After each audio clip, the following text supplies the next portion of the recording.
just going to take a moment to talk about my composting space. So as you can see, I have several pallets lined up here.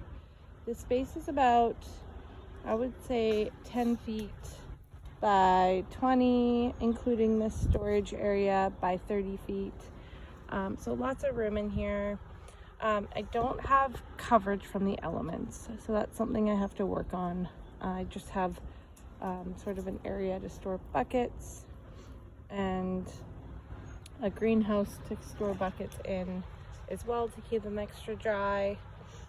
I do have this space from previous piles. This is a remade cloth that I use to kind of separate the pile from the ground.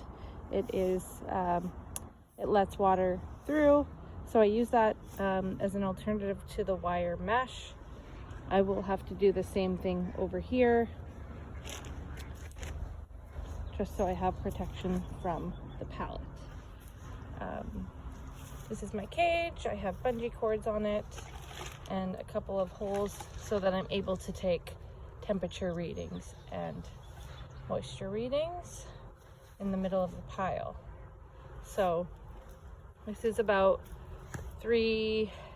just over 3 feet by 3 feet. It's got some extra room at the top, but I can always bend it over. Once my pile is constructed, the materials will compress to be about the same length as the width. Over here I have lots of buckets that I'm able to store my materials in as I go. So usually keep leaves in here just for room's sake, and I'll divide them into the buckets and compress them closer to my construction build of my compost. I think that's all I have to say. We're sort of protected from the wind here. There's a hill and a wall. It doesn't get too windy in here, but there's definitely some exposure to the elements still.